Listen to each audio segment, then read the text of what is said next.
Bienvenue sur la chaîne de la PPM. Dans cette vidéo, on va voir ce que sont les fonctions paires et les fonctions impaires.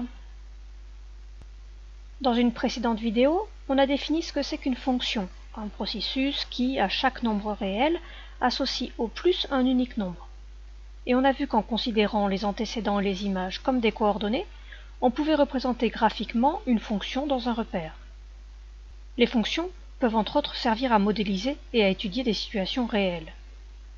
L'objectif général du travail sur les fonctions, c'est d'être capable de déterminer son ensemble de définitions, ses variations, ainsi que les éventuels antécédents de 0, et d'établir son tableau de signes. Bien entendu, si on constate que la courbe de la fonction admet une symétrie, c'est très intéressant, car il suffira d'étudier seulement une partie de la fonction, puis d'utiliser la symétrie pour trouver le reste des informations. Regardez ces courbes qui représentent des fonctions. Est-il vraiment utile de les étudier sur R tout entier? Dans un repère orthogonal, celle de gauche a un axe de symétrie verticale qui est l'axe des ordonnées. On dit que c'est une fonction paire. Algébriquement, elle est caractérisée par le fait que deux nombres opposés ont la même image. En effet, si je prends deux abscisses, x et moins x, qui sont opposées, alors elles ont toutes les deux la même image. Les points de la courbe qui correspondent ont la même ordonnée. f de x est égal à f de moins x. Et cela est vrai pour n'importe quelle valeur de x dans l'ensemble de définitions. Sur la représentation graphique du milieu, on voit qu'il y a un centre de symétrie qui est l'origine du repère. Une telle fonction s'appelle une fonction impaire. Algébriquement, elle se caractérise par le fait que deux nombres opposés, x et moins x, ont des images qui sont elles aussi opposées. Les points de la courbe qui correspondent ont des ordonnées opposées. Ici, f de x et ici, f de moins x. Ainsi, pour tout x de l'ensemble de définition, f de moins x, c'est l'opposé de f de x. Autrement dit, f de moins x, c'est moins f de x. Enfin, si on regarde la courbe de droite, elle n'a ni axe de symétrie, ni centre de symétrie. Elle n'est ni paire, ni impaire. C'est le cas pour la plupart des fonctions. Mais il vaut mieux d'abord avoir recherché si une fonction est paire ou impaire, parce que si c'est le cas, on va s'épargner beaucoup de travail. On étudiera seulement la moitié de la fonction, et on trouvera le reste des informations par symétrie. Récapitulons. Une fonction paire, c'est une fonction définie sur un ensemble symétrique par rapport à 0, tel que l'image de tout nombre est égale à l'image de l'opposé de ce nombre, autrement dit, f de moins x égale f de x pour n'importe quelle valeur de x. Dans un repère orthogonal, cela revient à dire que l'axe des ordonnées est un axe de symétrie de la courbe représentative.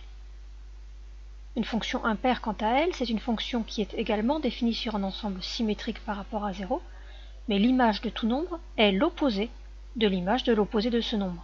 Alors bien sûr, dit comme ça paraît compliqué, mais en fait c'est très simple. Pour n'importe quelle valeur de x, on a f de moins x qui est moins f de x. Cela correspond, dans un repère, à une courbe qui est symétrique par rapport à l'origine du repère. Et maintenant, à vous de jouer.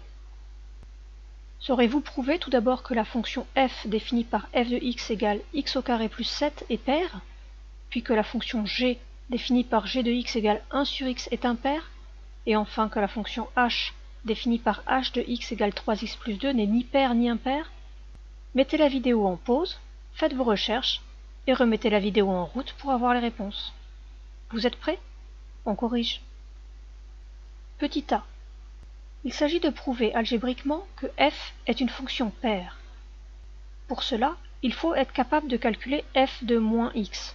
Mais le problème c'est, est-ce que f de moins x existe? Est-ce que moins x est dans l'ensemble de définition? À chaque fois qu'on va vouloir regarder si une fonction est paire ou impaire, il faudra toujours commencer par chercher son ensemble de définition. Ici, dans l'expression de f, il n'y a pas de racine carrée. Aucun risque d'avoir un nombre négatif sous une racine carrée. De même, il n'y a pas de quotient, donc aucun risque de diviser par 0. Il n'y a aucune valeur interdite, f est définie sur R tout entier. Je vais donc pouvoir m'occuper de f de moins x. pour tout x de l'ensemble de définition, on peut exprimer f de moins x. Cela donne moins x au carré plus 7.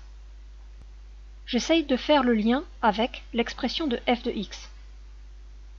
Moins x au carré, c'est moins x fois moins x. Mais par la règle des signes du produit, cela fait x au carré. J'ai donc ici x au carré plus 7. Et x au carré plus 7, c'est justement f de x. J'ai donc montré que pour tout x de l'ensemble de définition, f de moins x est égal à f de x, c'est-à-dire que f est pair. On va faire le même type de travail pour g. Tout d'abord, on cherche son ensemble de définition. L'expression de g ne comporte pas de racine carrée. Je n'ai donc aucun risque d'avoir un nombre négatif sous une racine carrée. Par contre, l'expression de g comporte un quotient. Il ne faut pas que le dénominateur soit égal à 0. Or, ici, le dénominateur c'est x, donc il ne faut pas que x soit égal à 0. 0 est une valeur interdite, g est définie sur R privé du nombre 0. Et pour tout x de l'ensemble de définition, c'est-à-dire pour tout x non nul, moins x fait aussi partie de l'ensemble de définition, c'est-à-dire que moins x est aussi non nul. Donc g de moins x existe. Je vais pouvoir l'étudier. G de moins x, c'est 1 sur moins x. Mais par la règle des signes, cela correspond aussi à dire que c'est moins 1 sur x, c'est-à-dire que c'est moins g de x. J'ai donc montré que pour tout x de l'ensemble de définition, g de moins x est égal à moins g de x. Donc g est impair. Et voilà pour la question B. Question C pour finir. On va prouver que la fonction h définie par h de x égale 3x plus 2 n'est ni paire ni impair. Comme tout à l'heure, on commence par trouver son ensemble de définition. Dans l'expression de h, il n'y a ni racine carrée, ni quotient. Il n'y a donc pas de valeur interdite. H est défini sur grand R. Et pour tout x de l'ensemble de définition, je peux considérer h de moins x. C'est 3 fois moins x plus 2. Autrement dit, c'est moins 3x plus 2. Et quand je regarde, h de x, c'est 3x plus 2. Et ici, h de moins x, c'est moins 3x plus 2. Ces deux expressions ne sont pas égales. On veut dire par là qu'elles ne sont pas égales pour toutes les valeurs de x. De même, si je regarde moins h de x, cela correspond à moins 3x plus 2, c'est-à-dire à moins 3x moins 2.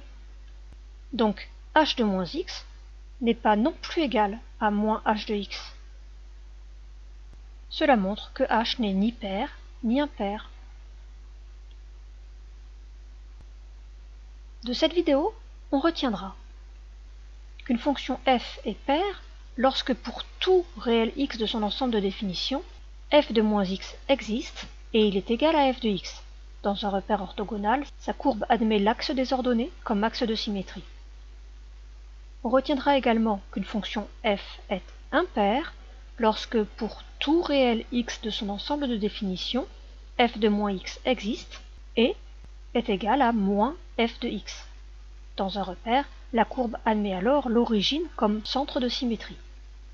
Enfin, on retiendra qu'une fonction peut être paire ou impaire, mais qu'elle peut également n'être ni paire ni impaire. Par contre, étudier si elle est paire ou impaire est toujours intéressant pour limiter ensuite le travail à fournir pour l'étude de la fonction. Si cette vidéo vous a plu, vous pouvez vous abonner et mettre un pouce bleu. Vous pouvez également mettre des commentaires sous la vidéo et poser des questions si vous en avez besoin. À bientôt sur la chaîne de la PPM.